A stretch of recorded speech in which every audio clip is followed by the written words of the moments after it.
1 Samuel 12, verso 1, diz assim: Samuel disse a todo Israel: atendi tudo o que vocês me pediram e estabeleci um rei para vocês. Até aqui, vamos orar nesse momento.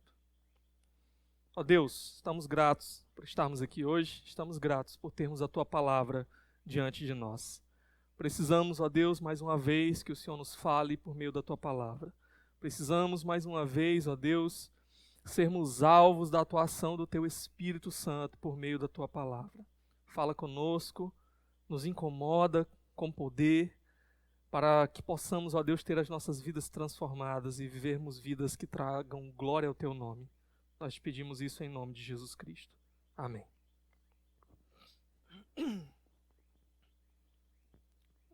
Obrigado, meu irmão. Irmãos, o tema da nossa mensagem hoje é passando o bastão, ok? Você já deve ter ouvido essa expressão como uma metáfora, né? A expressão de passar o bastão, ela vem ali do atletismo, daquela prova, né, de corrida de revezamento de bastão, onde alguém corre alguns metros e depois ele tem que passar aquele bastão para o outro corredor e assim vai até que a prova seja concluída. E essa metáfora, essa figura, ela começou a ser aplicada também na liderança, né? Quando a gente pensa, por exemplo, nessa figura, fica fácil da gente entender por que ela é aplicada na liderança. A liderança ela precisa permanecer, o ritmo precisa ser mantido, é preciso que a direção, a constância sejam mantidas, e mesmo com dificuldades é preciso ter cuidado para que transições sejam feitas de maneira adequada, para que nenhum risco aconteça. Quando a gente aplica tudo isso, por exemplo, à vida da igreja, nós percebemos, por exemplo, que nenhum de nós dura para sempre.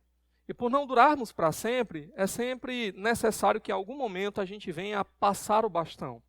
Em todos os ministérios, né? Se Cristo não voltar logo, um dia eu não estarei mais aqui.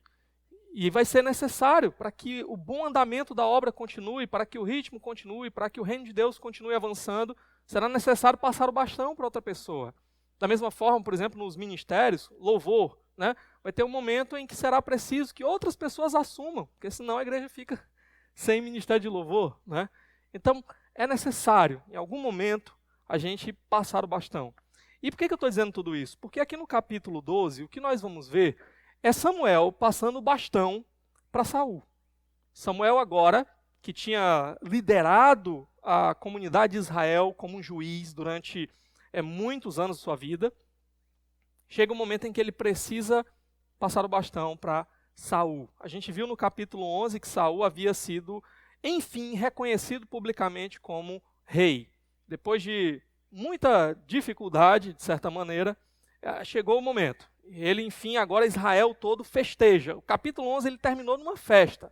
Israel celebrando, Saul alegre, todo mundo alegre, porque agora há um rei em Israel. Mas aí a gente chega no capítulo 12 e a gente tem Samuel iniciando um discurso. Parece que no meio daquela festa, Samuel se levantou e disse, né, eu tenho uma palavra para dizer, tenho uma mensagem aqui para entregar. E eu imagino logo muita gente pensando, né, lá vem ele estragar a festa.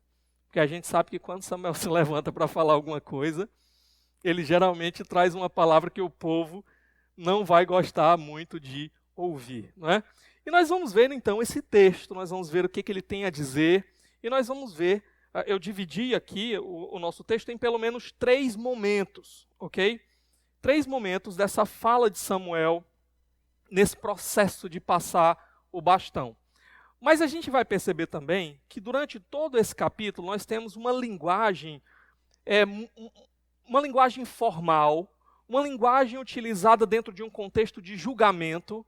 Então imagina que a cena aqui basicamente é como se fosse a cena de um tribunal. Então nós poderíamos até mesmo falar e dividir aqui em 3 partes de um julgamento. Então nós vamos ver tudo isso daqui direitinho e vai ficar claro para os irmãos, tá? Mas o primeiro momento aqui então do nosso texto que nós vamos ver é que Samuel ele vai apresentar um modelo para aquele a quem ele vai passar o bastão. Então antes de passar o bastão, ele quer deixar bem claro um modelo, ok? E se a gente fosse analisar dessa ótica do tribunal, como eu falei para vocês, esse primeiro momento seria Samuel se colocando no banco dos réus. Ele mesmo se colocando para ser julgado. Ele mesmo assumindo a posição e dizendo assim, ó, venha povo de Israel e agora julgue a minha vida. Pronto. Vamos dar uma olhadinha. Verso 1, ele diz, Samuel disse a todo o povo, ou a todo o Israel, atendi tudo que vocês me pediram e estabeleci um rei para vocês. Então, Samuel começa lembrando. E quando ele fala aqui, eu atendi tudo, é claro que tudo dentro dos limites permitidos por Deus. A gente vai perceber aqui que Samuel, por exemplo, ele omite uma palavra, uma expressão que o povo tinha usado. O povo queria um rei, mas o povo queria um rei que fosse semelhante ao das nações. Samuel está trazendo esse rei, mas não um rei semelhante às nações. Samuel, ele está trazendo um rei e ele coloca limites na autoridade desse rei. Ele traz ali a palavra de Deus e ele mostra para o rei, nós vimos isso em alguns momentos, em alguns cultos anteriores, ele mostra lá a palavra de Deus, o que Deus exigia de como o rei deveria ser. Então Samuel está atendendo ao pedido do povo por um rei, mas não exatamente do jeito que o povo queria, que era semelhante às outras nações. Uma questão interessante aqui também é que o próprio Samuel e Deus também, quando se referem a essa figura do rei que o povo estava pedindo, eles nunca utilizam a palavra rei. Eles utilizavam uma outra palavra que designava um governante, mas não era a palavra hebraica para rei, que é a palavra Meler. Por quê? Porque o rei de Israel é Deus. Então, eles vão, Samuel e Deus, estão entregando uma figura que vai governar Israel, mas é preciso lembrar que, da perspectiva deles, essa figura não é o rei absoluto sobre Israel. O rei sobre Israel continua sendo o Senhor Deus. Ele é um governante levantado por Deus, mas não exatamente nos termos que o povo queria. O povo queria um rei que tivesse assim um porte de rei. E nisso daí, Deus e Samuel, eles dão ao povo o que eles queriam. A gente já viu que Saul era aquele homem grande, alto, os mais altos batiam no seu ombro. Já vimos que Saul era aquele homem realmente que o povo olhava e dizia, rapaz, agora a gente tem um rei, Esse daí sim pode conduzir a gente nas batalhas. Então, nesse aspecto, sim. Porém, o poder de Saul vai ser limitado, a riqueza de Saul vai ser limitada, a autoridade de Saul vai ser limitada. E Saul tem que se lembrar de um detalhe também. Como rei, ele precisa continuar ouvindo a palavra do profeta. Samuel está passando o bastão, Samuel está deixando o lugar dele como juiz de Israel, Saul vai assumir essa posição de rei de Israel, porém, Saul precisa continuar ouvindo o que Samuel tem a dizer. Samuel não passa o bastão de profeta. Samuel não está se aposentando aqui completamente. Ele continua sendo um profeta de Deus e o rei precisa ouvir a palavra de Deus por meio do profeta. Bom, no verso 2, olha o que o texto nos diz. Agora vocês têm um rei que os governará. Quanto a mim, estou velho e de cabelos brancos, e meus filhos estão aqui com vocês. Tenho vivido diante de vocês desde a minha juventude até agora. Samuel, ele coloca-se aqui como alguém que é plenamente conhecido pelo povo de Israel. Vocês têm um rei agora. Eu estou sendo substituído. Porém, ele diz, quanto a mim, estou velho de cabelos brancos e meus filhos estão aqui com vocês. Tenho vivido diante de vocês desde a minha juventude até agora. Essa ideia, quando Samuel fala, os meus filhos estão no meio de vocês, eu tenho vivido aqui, é como se Samuel estivesse dizendo assim, olha, vocês me conhecem a vida toda. Eu sempre estive com vocês, vocês sabem quem eu sou, sabem quem é a minha família, sabem onde eu moro. Toda a minha vida está diante de vocês. É o momento em que Samuel vai começar a se apresentar para ser avaliado pelo povo. Ele começa aqui a mostrar a sua vida. E uma descrição que ele faz de si mesmo é que ele está velho de cabelos brancos. Isso é importante, irmãos. Porque aqui a gente já começa a perceber algumas coisas. A nossa vida, ela se passa em momentos, em estações, né? Alguns gostam de usar essa expressão. E nós precisamos saber em que estação nós estamos e agir de acordo com essa estação em que nós nos encontramos. Paulo, por exemplo, ele diz que quando ele era menino, ele vivia como menino e fazia as coisas de menino. Mas teve um momento em que ele se tornou um homem e ele teve que deixar de lado as coisas de menino. Samuel, durante boa parte da sua vida, ele teve vigor, ele teve força, ele guiou o povo nas batalhas, ele saiu à frente do povo, liderando os exércitos de Israel, mas Samuel agora reconhece: eu estou velho. O povo, os líderes de Israel já tinham dito isso para ele: Samuel, você está velho, a gente está precisando de uma outra pessoa para ficar no seu lugar.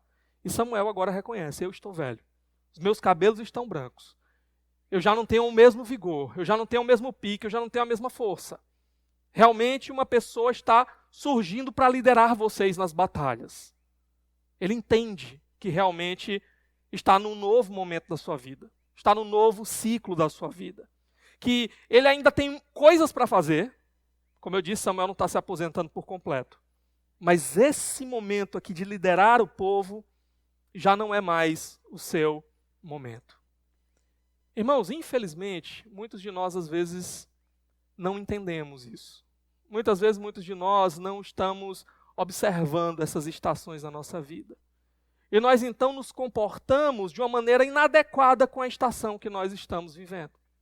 Por exemplo, há mulheres que se tornam mães e muitas vezes esquecem que agora elas precisam assumir a responsabilidade como mães. Que elas estão numa estação diferente da sua vida. Que elas não são mais aquelas jovens solteiras, sem filhos, que podiam fazer o que quiser com a sua vida. E aí, muitas vezes, elas têm filhos e elas entregam esses filhos e jogam a responsabilidade dos seus filhos sobre as costas das avós, por exemplo. E aqui eu não estou falando de pessoas que que necessitam fazer isso. Eu sei que às vezes, dependendo do contexto, dependendo da situação de vida de cada um, às vezes uma mulher, uma mãe, ela precisa rasgar ali o seu coração para encarar os desafios dessa vida, trabalhar para trazer sustento para dentro de casa, para cuidar do seu filho da melhor maneira que ela pode. Não é disso que eu estou falando. Eu estou falando daquelas que muitas vezes podem, mas querem viver como se ainda estivessem ali na sua juventude, curtindo a vida. E o filho? Não, o filho, os outros vão criar por mim. E o filho, a minha mãe vai assumir a responsabilidade pelos meus filhos. E por não entender que ela está numa situação diferente de vida, numa nova estação, e que ela precisa se comportar de acordo, ela precisa assumir os seus compromissos, suas responsabilidades naquela estação, ela começa a trazer prejuízo para ela e para o seu filho. Quando a gente não age de acordo com a estação que a gente está vivendo, nós vamos trazer prejuízo, irmãos. Prejuízo para a nossa vida, prejuízo para aqueles que estão ao nosso redor. Nesse caso que eu estou dando um exemplo, vai sobrecarregar a avó, que já está numa outra estação, as forças já estão se esvaindo, né? Vai ter um distanciamento no relacionamento com o filho, que vai trazer consequências lá na frente também, muito provavelmente. Deixa eu dar outro exemplo. Às vezes homens casam, e depois que casam, também não percebem que a estação mudou. E querem continuar vivendo como se fossem solteiros. Querem continuar vivendo como se não tivesse assumido agora um compromisso com uma casa, uma responsabilidade com uma esposa, a responsabilidade com uma nova família. Querem continuar vivendo como se fossem ainda garotos. Querem continuar gastando todo o tempo que eles possuem, né, se não trabalhando mais com os amigos, no videogame, seja lá no que for. Não entendem que a estação mudou e que é preciso agora se comportar de acordo. Ele não pode abandonar a sua família porque ele não é mais solteiro. Ele tem que deixar as coisas de menino e assumir as responsabilidades de homem. Nós podemos também falar, como é o caso de Samuel aqui, de alguém que já está chegando numa idade avançada. Ele diz: meus cabelos já estão brancos. E, sabe, é esperado que as pessoas, à medida que elas vão envelhecendo, elas se tornem mais maduras também. Porque elas vão viver muitas coisas, elas vão ver muitas coisas, elas vão aprender muitas coisas. Então é esperado que ela atinja algum tipo de maturidade, ela aprenda algo com a vida. Ela se torne mais sábia e ela começa a viver de acordo com a idade que ela tem. Mas nós estamos vivendo, irmãos, e vendo uma geração onde a coisa parece que está meio diferente. Nós estamos vivendo uma geração em que as pessoas estão envelhecendo e ao invés de assumir uma nova postura de sabedoria, elas parecem que querem viver como adolescentes, querem voltar para a adolescência. Começam, ao invés de ser modelo para os outros, aqueles para os mais jovens, ou pelo menos um lugar de encontrar sabedoria e conselho, elas tentam imitar os mais jovens. Aí a gente tem lá os vovô do TikTok, né?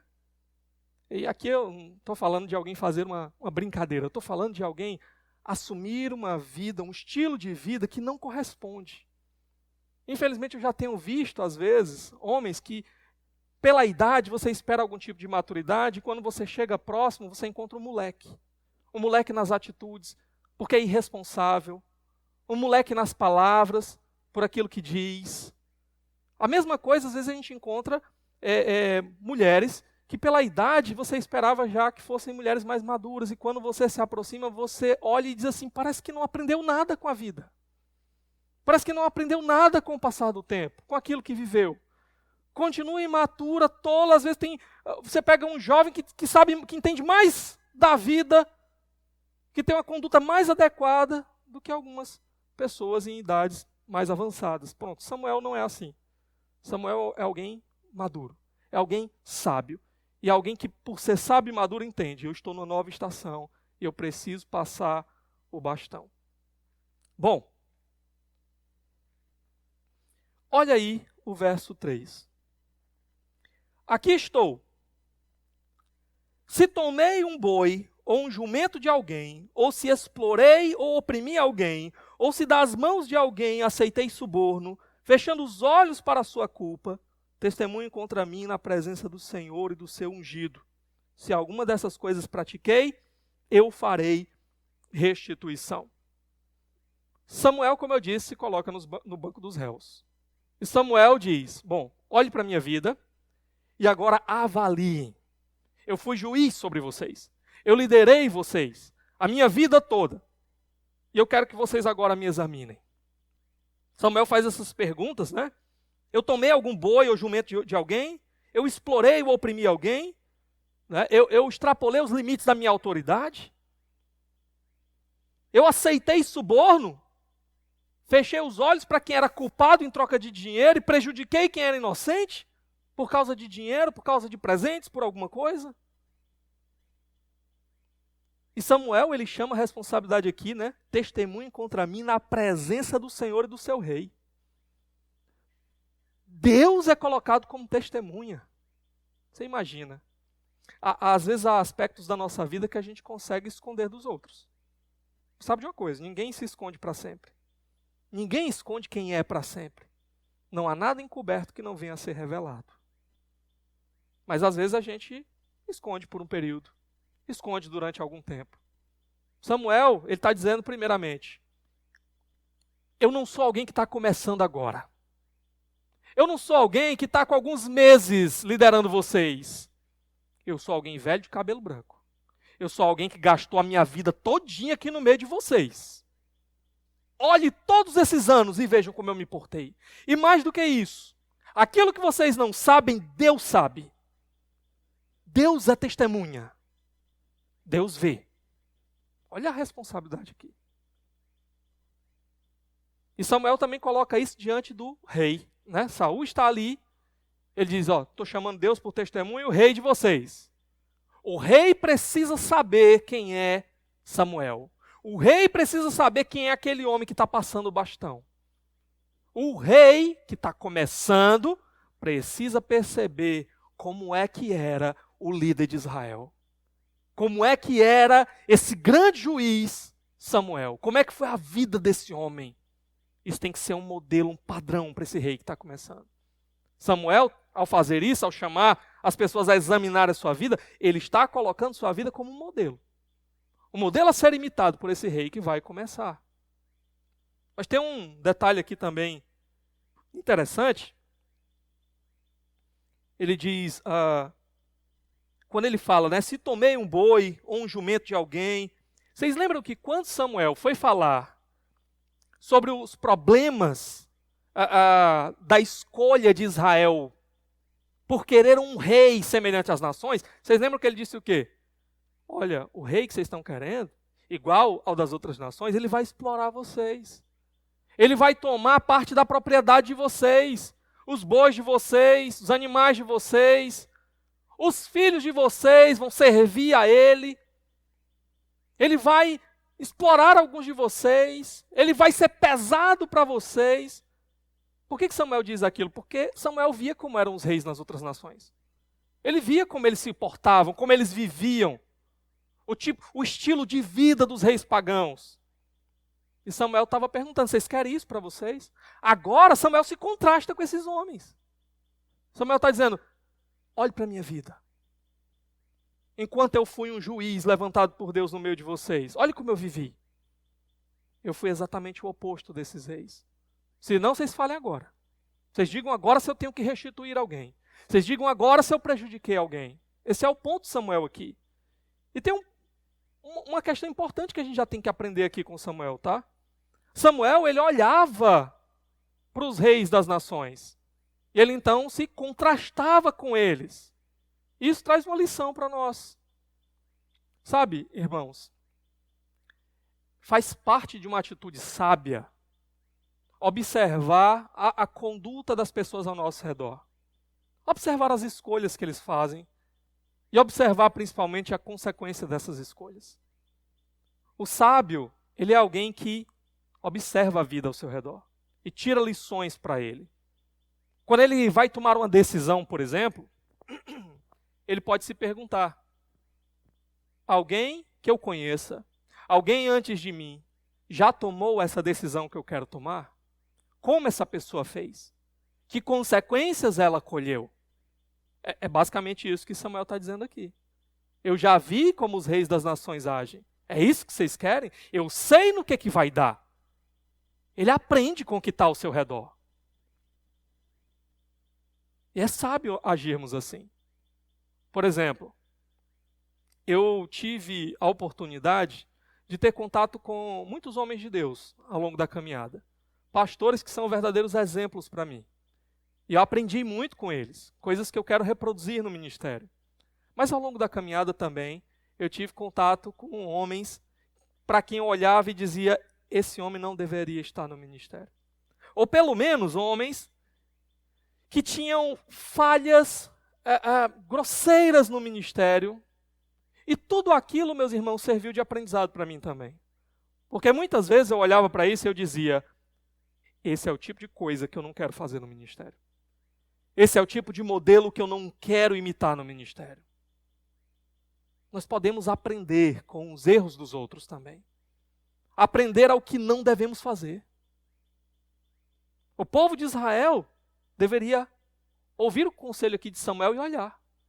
Se eles olhassem ao seu redor, eles veriam o tipo de rei que eles não deveriam querer sobre eles. O problema, irmãos, é que o tempo todo há pessoas tomando decisões sem observar esse princípio. O tempo todo há pessoas que não apenas não aprendem, mas não querem aprender. Sabe, você não precisa aprender apenas quebrando a cara. Você não precisa aprender apenas com os seus próprios erros. Aprenda com os erros dos outros. Para você não precisar passar por isso. Para você não precisar quebrar a cara. Aprenda com os erros dos outros. Infelizmente, às vezes a gente chega a aconselhar alguém e a gente diz, olha aqui o que aconteceu. Olha, essa pessoa tomou essas decisões, olha a consequência. Não vá por aí. E ainda assim as pessoas tampam os ouvidos às vezes. Porque não sabem aprender com os erros dos outros.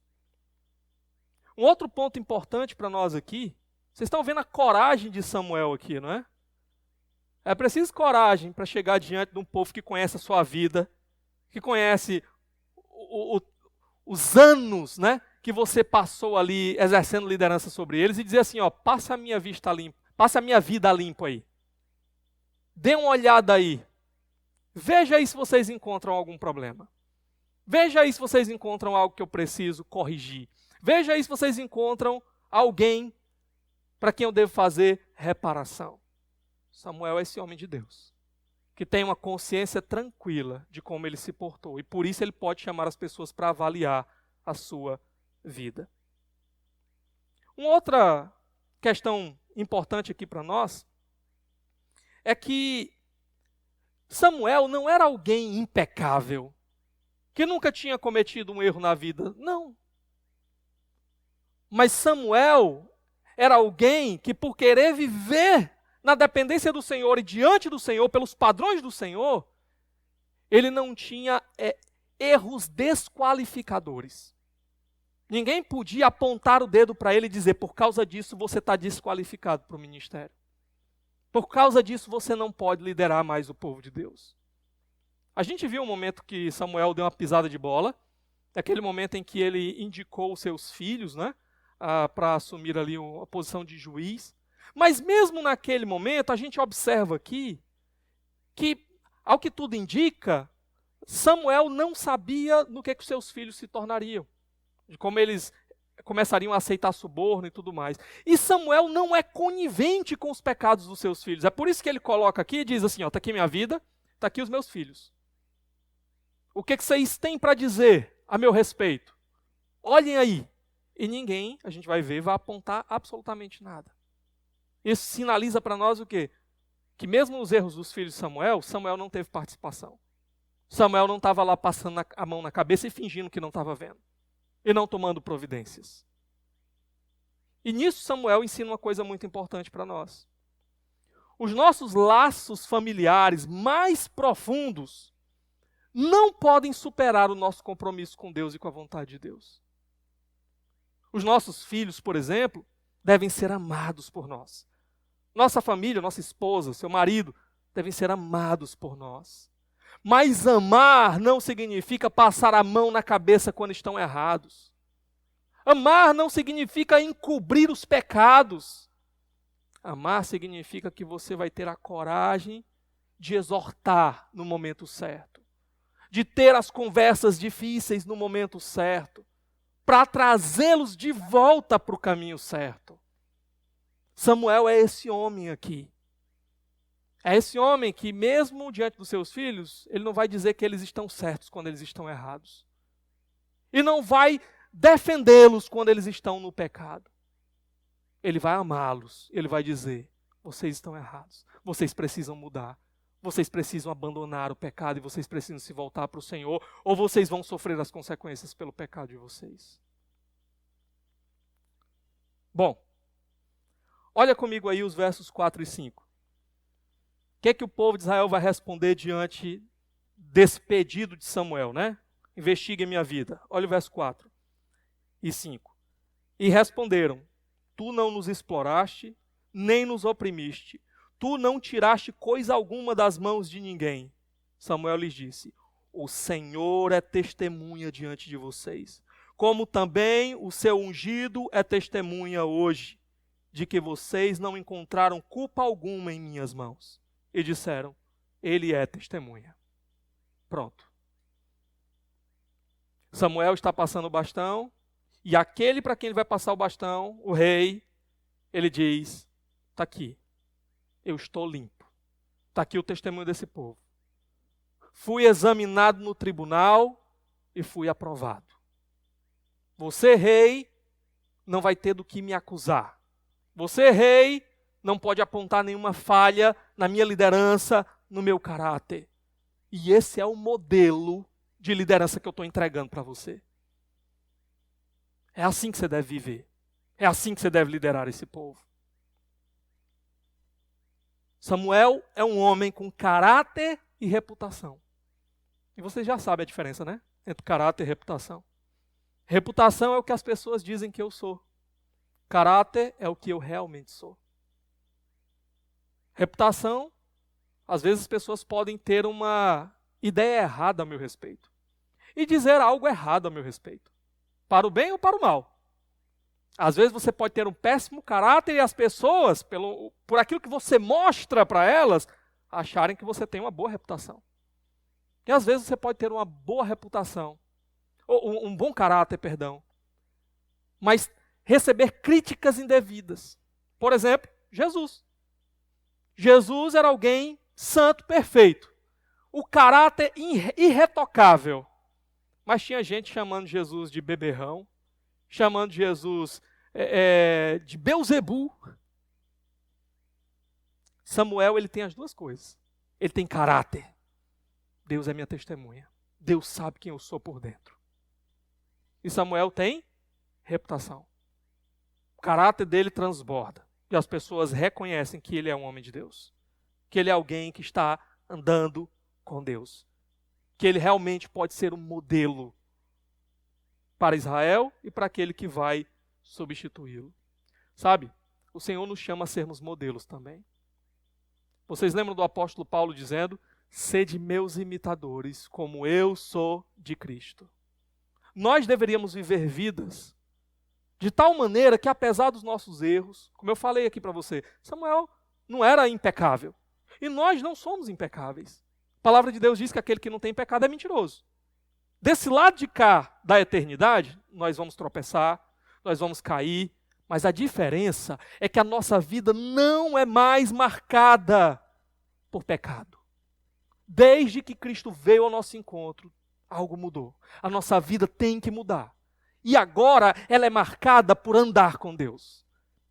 E quando eu tropeço e quando eu caio, a marca é que agora eu me arrependo e eu busco fazer restituição.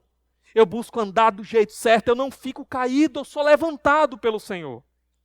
Então Samuel era esse homem aqui. E nós, assim como Samuel pode chegar lá e dizer, examine a minha vida, nós deveríamos, assim como Paulo, dizer assim, eu estou tentando seguir a Jesus. Eu estou tentando andar com Jesus. Eu estou tentando imitar a Jesus. Então me imite nisso. Me imite em imitar a Jesus. Mesmo com meus tropeços, com as minhas falhas, a minha vida não é mais marcada por escravidão ao pecado. Minha vida é marcada agora por andar com Jesus. Por trocar o meu pecado por Jesus. Me imite nisso.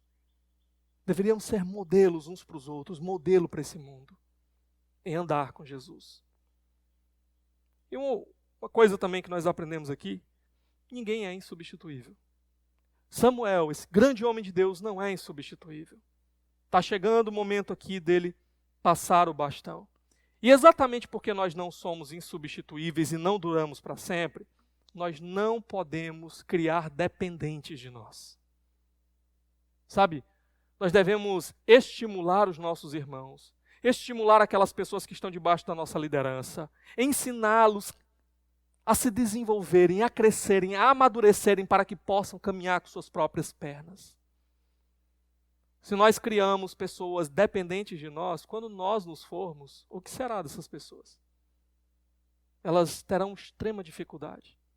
Existem alguns tipos de ministério, irmãos, que eu considero até abusivos, onde as pessoas criam verdadeiros dependentes, onde líderes não permitem que os seus liderados eles tomem decisões. Estava conversando esses dias com alguém, eu falando de um pastor que eu conheci, que você não podia ler um livro sem que primeiro ele lesse o livro. Isso é absurdo, irmãos. Isso é absurdo. Ok? Nós devemos ensinar o caminho, apontar os princípios. E ao fazer isso, esperar que as pessoas deem os passos. E que elas acertem. E que quando elas errem, nós estejamos lá para ajudá-las a consertar, a levantar, para que elas aprendam da próxima vez que passos elas devem dar, que princípios elas devem adotar, mas não criar dependentes, que esperam sempre pela nossa palavra final para qualquer tipo de decisão. Bom, então nós vimos aqui esse primeiro momento, certo? E nós vamos chegar agora no segundo momento. Então Samuel, ele apresenta a si mesmo como um modelo de liderança para aquele a quem ele vai passar o bastão, para Saul. E agora no segundo momento, Samuel, ele vai conscientizar o povo antes de passar esse bastão. Eles precisam ser lembrados de algumas coisas, serem conscientizados acerca de alguns assuntos. É isso que ele vai fazer agora. Mas usando aquela analogia do tribunal, se primeiramente Samuel colocou a si mesmo no banco dos réus, ele agora vai colocar Deus e o povo no banco dos réus. Ele vai colocar os dois para serem julgados, para serem avaliados. Vamos dar uma olhadinha aí nos versos de 6 a 8.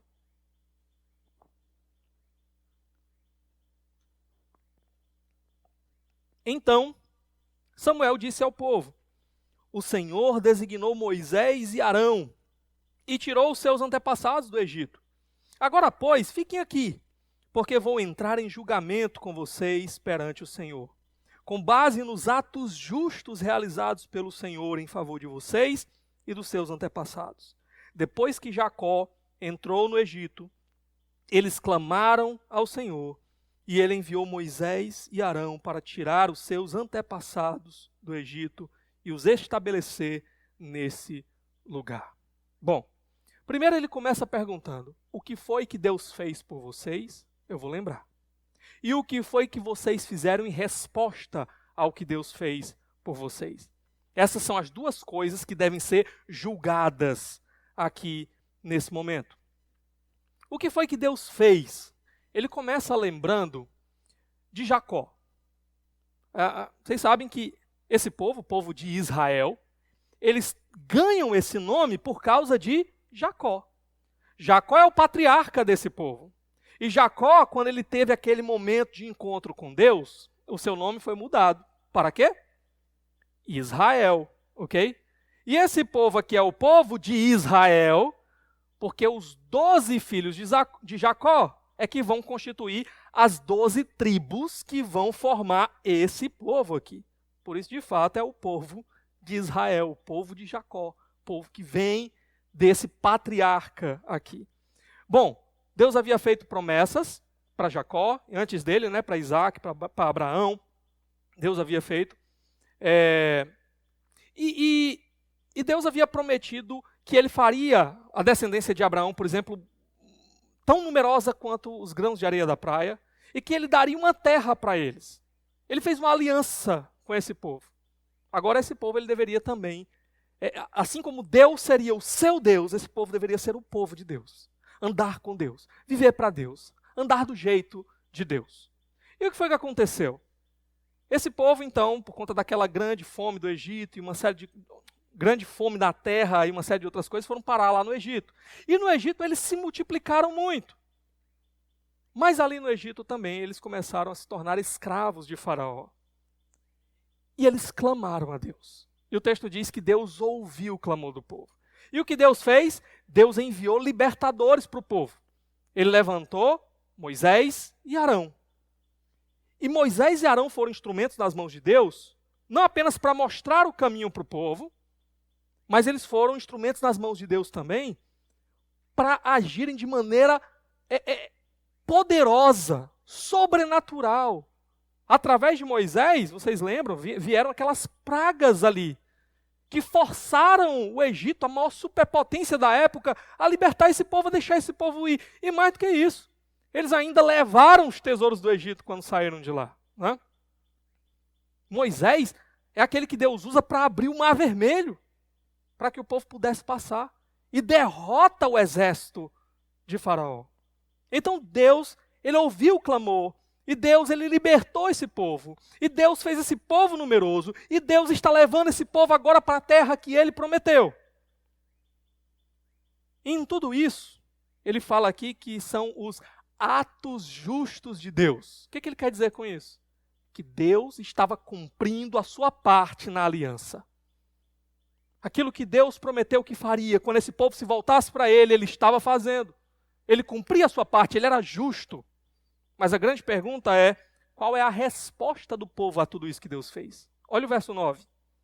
Ele diz: seus antepassados, porém, se esqueceram do Senhor seu Deus. Então ele os vendeu a Sísera, o comandante do exército de Azor, aos filisteus e ao rei de Moabe, que lutaram contra eles. Pronto. Eles se esqueceram do Senhor. Eles se esqueceram rápido do Senhor, não é? Tão logo saiu, não demorou muito para eles fazerem aquele bezerro de ouro. E a verdade é que quando essa expressão ela é usada, eles se esqueceram do Senhor. Nós já vimos isso, por exemplo, no livro de Juízes. Isso envolve a idolatria do povo. Não é que o povo se esqueceu de uma hora para outra, ele ficou pensando assim, quem é esse tal de Yahvé mesmo? Quem é esse Deus de Israel mesmo? Ah, não sei quem é, nunca ouvi falar. Não é esquecimento nesse sentido. Esse povo, a gente viu, que eles até continuavam adorando a Yahvé. Só que eles deixaram Yahvé de lado, eles diminuíram Yahvé, eles passaram a adorar os Baalins, Astarotes, e Deus se tornou só mais um. Eles roubaram a glória de Deus. Deus agora era mais um e inferior. Em muitas áreas da vida deles, eles procuravam outro que não era Deus, um substituto para o Deus de Israel, o Deus que fez isso por eles. Esse é o ponto aqui. A consequência é que, porque eles quebraram a parte deles da aliança, Deus foi justo, né? Deus, ele manteve a parte dele na aliança, mas eles quebraram a parte dele na aliança. E o que acontece? As consequências vêm. As maldições da aliança. E quais foram as consequências? Deus os entregou nas mãos dos inimigos, assim como Deus disse que faria. E aí a gente tem aqui uma espécie de resumo do período dos juízes. Nós vemos Sísera, apresentado aqui, que era o comandante lá do exército de Jabim, aquele que foi morto por Jael, né? Aquela mulher corajosa que foi lá e matou. E aqui ele está dando como um exemplo. E ele vai começar a trilhar agora aquele ciclo que a gente viu se repetindo tantas vezes lá no livro de Juízes. Vocês lembram do ciclo? O povo pecava contra Deus. Deus entregava o povo, então, na mão dos inimigos. O povo, então, sofria, aí começava a clamar a Deus, se arrependia dos pecados, e aí o que Deus fazia? Levantava um juiz. Na misericórdia dele, ele levantava um libertador. E aí o povo era libertado das mãos dos inimigos para voltar a fazer tudo de novo. E o círculo ia se repetindo. Olha aí os versos 10 e 11. Eles clamaram ao Senhor, dizendo, pecamos abandonando o Senhor e prestando culto aos Baalins e aos postes sagrados. Olha só como esqueceram-se do Senhor, envolvia essa idolatria. Agora, porém, liberta-nos das mãos dos nossos inimigos e nós prestaremos culto a ti. Então o Senhor enviou Jerubaal, Baraque, Jefté e Samuel e os libertou das mãos dos inimigos que os rodeavam, de modo que vocês viveram em segurança. Olha aqui, o círculo que eu tinha acabado de mencionar para vocês, né? Pecado, sofrimento, entregue nas mãos dos inimigos, clamor, arrependimento, misericórdia de Deus, Deus levantando libertador. Aí ele dá exemplos, Jerubaal, que era Gideão, Baraque, tem um detalhe, uma versão lá que aparece o nome Bedã, que a gente não sabe exatamente o porquê. Jefté e Samuel. Samuel se inclui aqui, né? Entre os juízes que Deus levantou. Por quê? Porque Samuel está querendo que esse povo saiba de uma coisa. Não foi só os antepassados de vocês que pecaram contra o Senhor e que Deus teve misericórdia e levantou um libertador. Vocês também. Vocês também pecaram contra o Senhor. E o que foi que Deus fez? Quando vocês clamaram, Deus levantou a mim. O Senhor levantou Samuel. E a gente já viu aqui no livro de 1 Samuel que durante o ministério de Samuel o povo ficou em paz. Só agora, na velhice de Samuel, é que o povo começava a enfrentar aquela ameaça, tanto dos amonitas de um lado, quanto dos filisteus do outro lado. Bom, olha os versos 12 e 13. Quando, porém, vocês viram que Naás, rei dos amonitas, estava avançando contra vocês, me disseram, não, escolha um rei para nós, embora o Senhor, o seu Deus, fosse o rei. Agora, aqui está o rei que vocês escolheram, aquele que vocês pediram. O Senhor deu um rei a vocês. Detalhes aqui. O ciclo é quebrado. Eles estão sendo ameaçados, de novo, pelo inimigo. O inimigo agora, Naás, era o líder dos amonitas. Filisteus também do outro lado. Ok? O que eles deveriam fazer? Quando a gente viu lá o ciclo de juízes, depois de ser entregue nas mãos do inimigo, o que eles deveriam fazer? Clamar a Deus. Mas eles clamam a Deus? Eles tratam a Deus como o rei deles que vai vir libertá-los como fez no passado? Não. Eles clamam por um homem. Eles tentam resolver o problema pelo seu próprio braço, pela sua própria sabedoria, e não buscando a sabedoria de Deus. Eles pedem um rei, igual das outras nações. Em outras palavras, o que eles fazem é o seguinte: nós não precisamos de Deus, nós vamos resolver por nós mesmos. Já temos a solução, inclusive. É só você trazer aí, vamos escolher dentre nós um rei. Pronto. Traz esse rei e a gente vai fazer igual as outras nações e vai dar certo. Esse é o problema. Eles estão trocando Deus como rei por um homem e achando que eles mesmos têm a solução para os seus próprios problemas. Bom, o que nós vamos ver aqui? Deus, no final, dá o rei que eles estão pedindo. Apesar de ser uma decisão pecaminosa, Deus dá. Mas Deus, ele tem uma intenção de, mesmo sendo uma decisão pecaminosa, transformar aquele mal em bem na vida deles. Vocês lembram lá de José, lá no Egito? Os irmãos deles fizeram um mal, venderam ele como escravo, queriam matá-lo.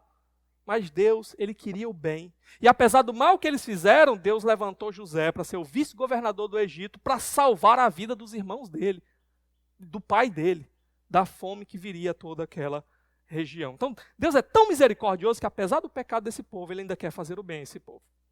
Ele dá aquilo que o povo está pedindo, contra a sua vontade, mas mesmo assim ele quer fazer o bem a esse povo. E aí a gente chega na nosso terceiro momento, ok? Nosso terceiro e último momento.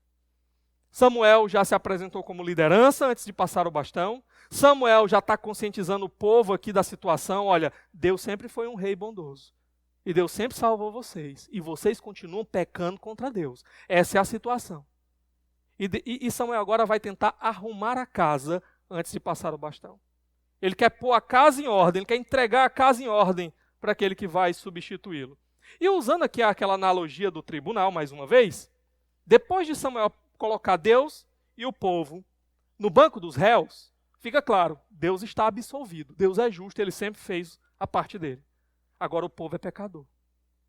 O povo deveria ser condenado. Qual deveria ser a sentença contra esse povo? Condenação, juízo, era entregar esse povo nas mãos dos inimigos mesmo, era abandonar esse povo. E Samuel agora, ele meio que vai fazer uma apelação contra a sentença.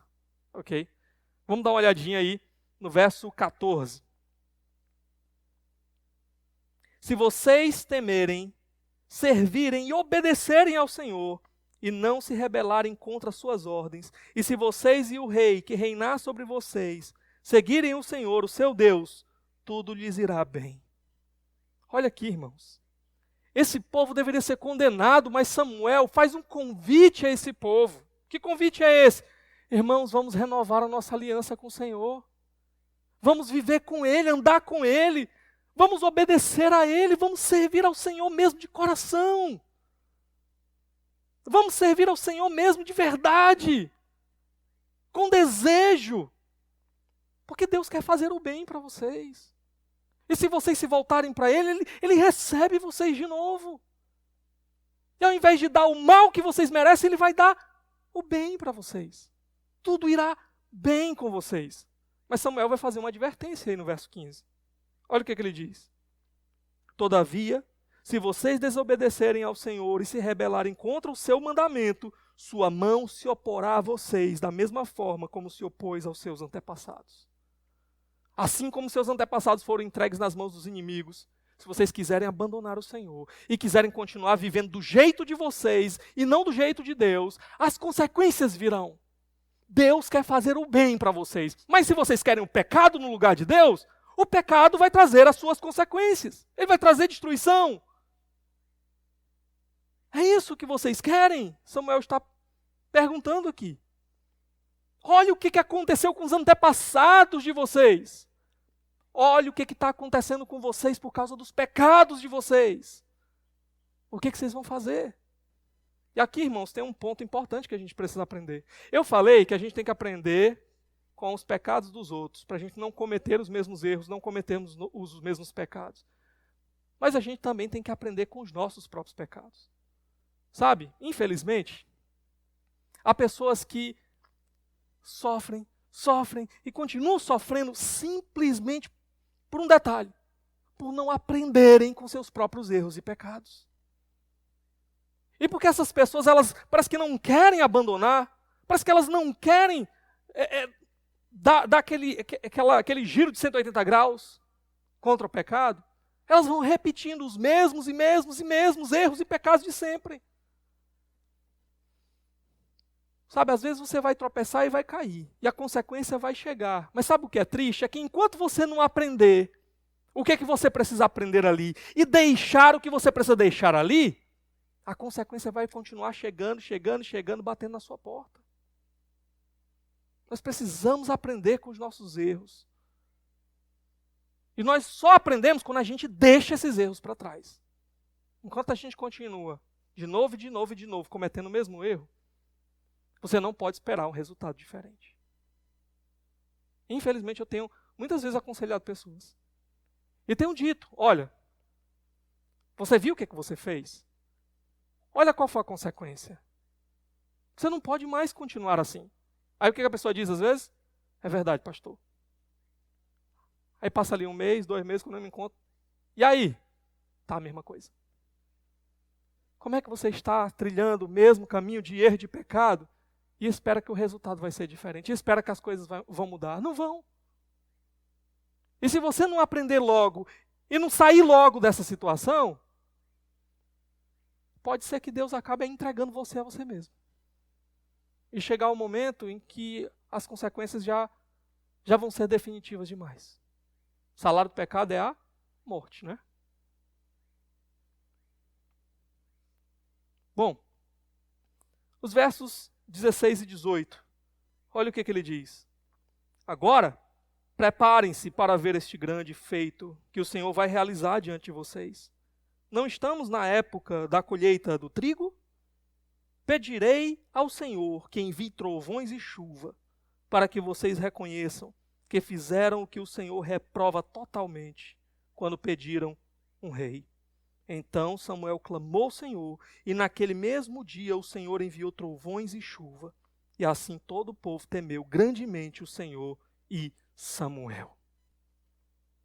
Essa expressão aqui, preparem-se e vejam, são as mesmas palavras que Moisés usou antes de abrir o Mar Vermelho. Então, quando Samuel ele usa essas mesmas palavras, o povo deveria já começar a se preparar, porque viria algo grandioso da parte de Deus. Existem, às vezes, expressões que ficam marcadas, não é? Essa expressão deveria ficar marcada na mente desse povo. Não tem frases que, se a gente apenas mencionar, todo mundo já vai lembrar de alguma coisa, né? Por exemplo, e agora, quem poderá nos defender? Né? Todo mundo sabe a referência. Hasta la vista, baby. Né? Então, assim, são frases que ficam marcadas. Pronto, essa frase deveria ficar marcada para esse povo. Preparem-se e vejam. Opa, foi Moisés que disse isso antes de abrir o mar, então lá vem coisa pesada aí. O que é que vem? Ele diz aqui, um sinal de que eles pecaram contra Deus quando pediram um rei. Samuel realmente está acabando com a festa do povo, né? Estava todo mundo animado, comemorando, ele está dizendo assim, agora eu vou dar um sinal para vocês. E que sinal é esse? Ele pergunta, vocês estão lembrando que a gente já está na época da colheita? O que isso significa? Que não é mais tempo de chuva. O tempo de chuva já passou. O povo já tinha semeado, esperando a chuva vir. A chuva tinha vindo, o produto cresceu, acabou a chuva, agora é hora da colheita. Época da colheita, não chove. Só que Samuel está prometendo o seguinte, eu vou pedir a Deus para mandar uma chuva pesada, raios e trovões, uma tempestade. Calma, tenha calma. Tenha calma que eu orei ao contrário hoje, viu? Pedi para não vir, tenha calma, está se acabando. Depois que a gente acabar, pode chover, tenha calma. Então, o que acontece aqui? é que Deus ele confirma a palavra de Samuel. E vem uma chuva pesada. Isso é até perigoso, porque poderia ameaçar a colheita. A sobrevivência desse povo aqui dependia das colheitas, não é? Então o que acontece? No mesmo dia, pá, chuva. E o povo fica como? Vala, meu Deus, pecamos contra o Senhor, e agora? Será que ele vai nos matar? Será que seremos destruídos? Eles temeram o Senhor e o instrumento do Senhor, que era Samuel. E qual é a resposta? Imagina esse povo aqui, no meio daquela chuva. Fala, meu Deus, Samuel disse que a gente pecou, e ele disse que havia uma chuva, e ninguém acreditava que havia chuva nenhuma, mas a chuva chegou, né? Raios e trovões, nós vamos morrer. Assim que acabou a chuva, o que eles fizeram? Correram para Samuel. Correram lá para a barraca do Samuel, né? Samuel, pelo amor de Deus, o que eles pediram? Verso 19. E todo o povo disse a Samuel: ora ao Senhor, o teu Deus, em favor dos teus servos, para que não morramos, pois a todos os nossos pecados acrescentamos o mal de pedir um rei. Pronto, o povo reconhece o pecado dele. E o povo pede: Samuel, agora ora, pelo amor de Deus. Ora ao Senhor para a gente não morrer, Samuel, porque nós realmente pecamos contra o Senhor. E aí no verso 20, Samuel vai tranquilizar o povo. Respondeu Samuel: não tenham medo. De fato, vocês fizeram todo esse mal, contudo, não deixem de seguir o Senhor, nem sirvam o Senhor, mas sirvam o Senhor de todo o coração. Samuel, ele tranquiliza o povo, mas sem passar a mão na cabeça. Ele diz: realmente vocês pecaram contra o Senhor. Mas ele aponta o caminho. Mas vocês sabem qual é o caminho? Voltem para o Senhor. Busquem o relacionamento com Ele mais uma vez. Se arrependam dos pecados de vocês e comecem a andar com o Senhor, a servir ao Senhor. Se voltem para Ele. Esse é sempre o caminho, meus irmãos. Sempre o caminho. Não importa qual tenha sido o seu pecado, como você tem vivido. O caminho para o Senhor é sempre um caminho de graça, onde Ele diz: volte-se para mim. Venha para mim. Eu estou pronto para lhe receber. Deixe para trás o seu pecado e venha andar comigo, e eu estou de braços abertos para lhe receber. É isso que ele está dizendo para esse povo aqui. E aí, nós vemos uma exortação no verso 21. Não se desviem para seguir ídolos inúteis, que de nada valem nem podem livrá-los, pois são inúteis. Essa palavrinha inútil aqui é uma palavra usada para terra, uma terra árida, que não produz nada.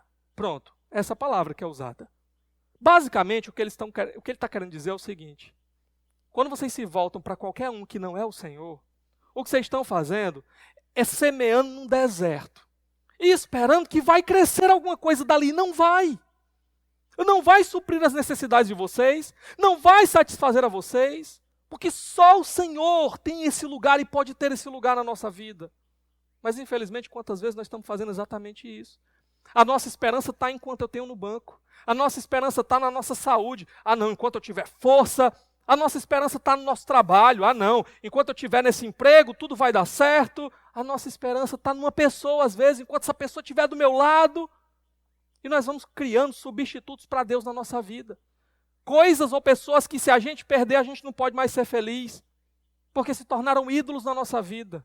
Quando só quem tem esse lugar, só quem é uma terra fértil, é o Senhor. É o Senhor. Versos 22 e 23. Por causa de seu grande nome, o Senhor não os rejeitará, pois o Senhor teve prazer em torná-los o seu povo. E longe de mim esteja a pecar contra o Senhor, deixando de orar por vocês. Também lhes ensinarei o caminho que é bom e direito. Samuel, ele se agarra nas promessas de Deus. Ele diz: o Senhor, ele é fiel ao nome dele. Sabe por que ele vai receber vocês de volta? Se vocês clamarem, se vocês se voltarem para ele, porque ele é fiel ao nome dele. Não é porque vocês são bons, não é porque vocês merecem. É porque foi ele que quis tirar vocês de lá e fazer de vocês o povo dele. E as nações ao redor sabem disso.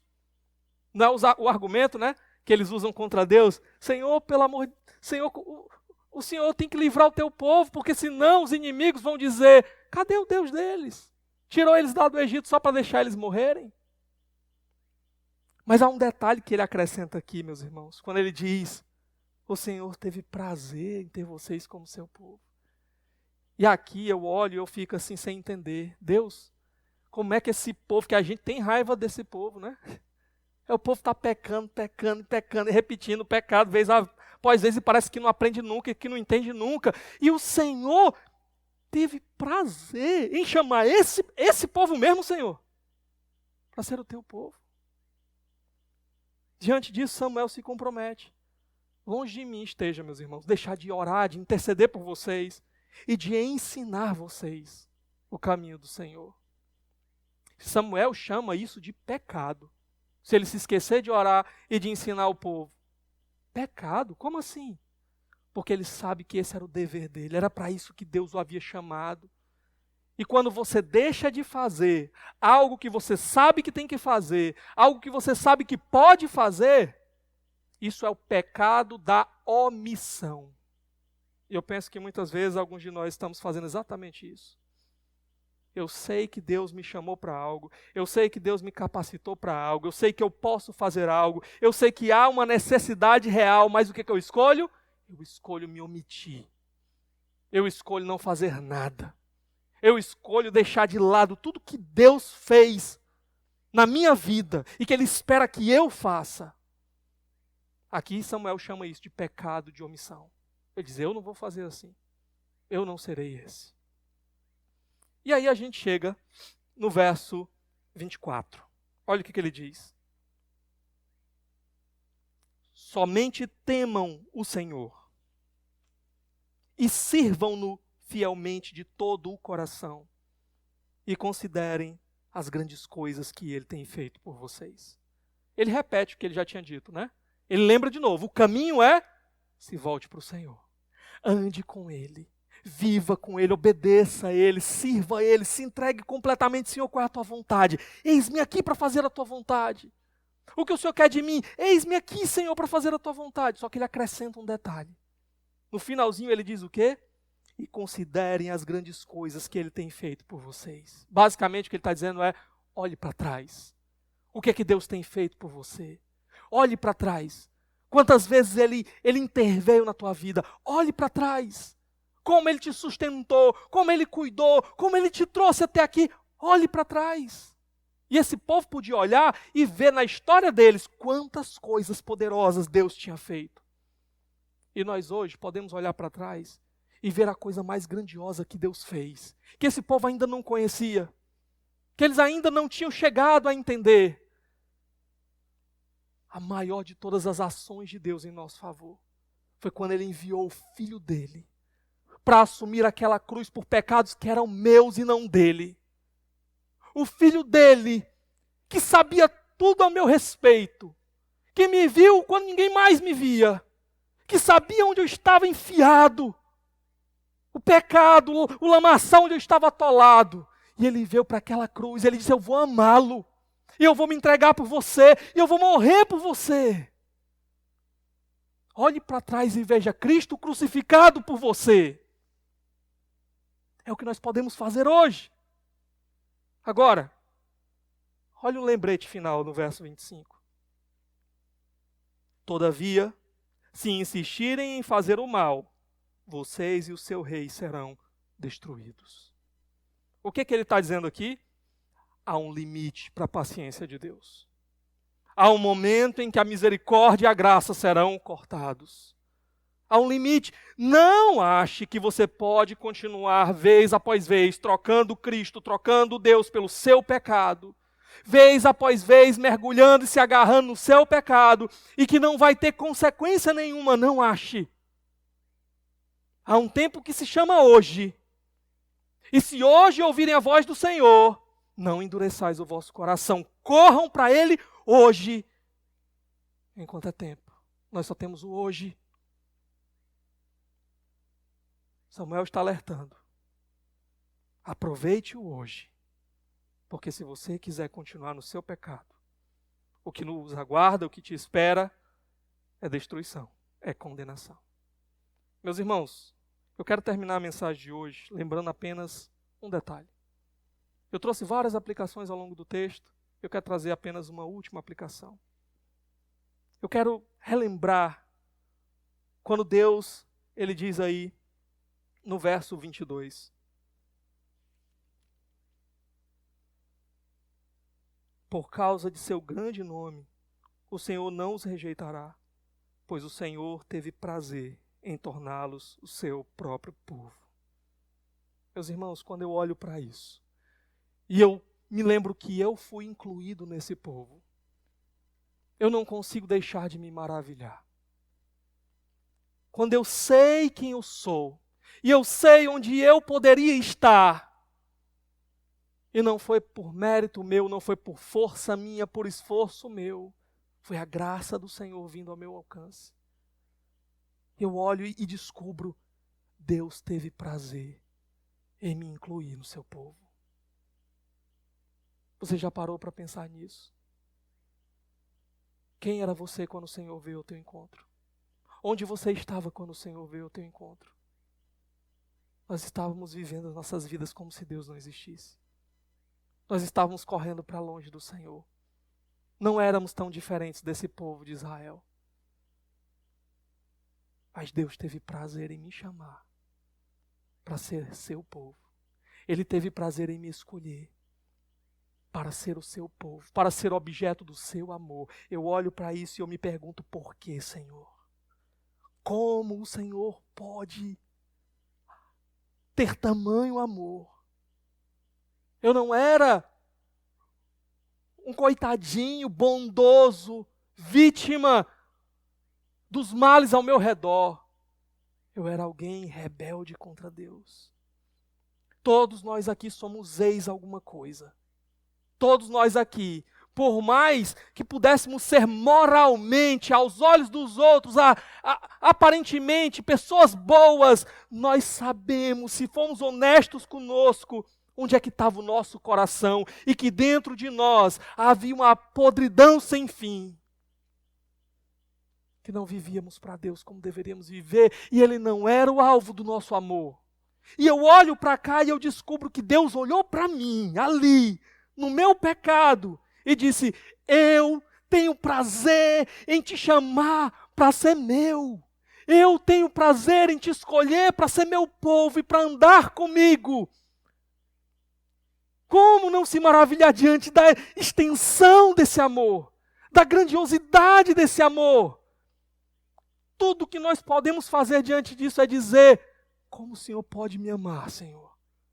Como o Senhor pode me amar desse jeito? Um amor que custou o teu filho, santo e perfeito. Por que o Senhor entregou o teu filho por mim? Por mim, pecador. O que eu posso fazer, Senhor? Se não pedir, clamar, que o Senhor pegue essa vida miserável e faça alguma coisa agora, Senhor, que traga glória ao teu nome. Não nos esqueçamos disso, irmãos. Mas a cada dia continuemos olhando para aquele que nos amou com esse amor. Para aquele que entregou o seu filho por nós quando nós ainda éramos pecadores e não merecíamos absolutamente nada.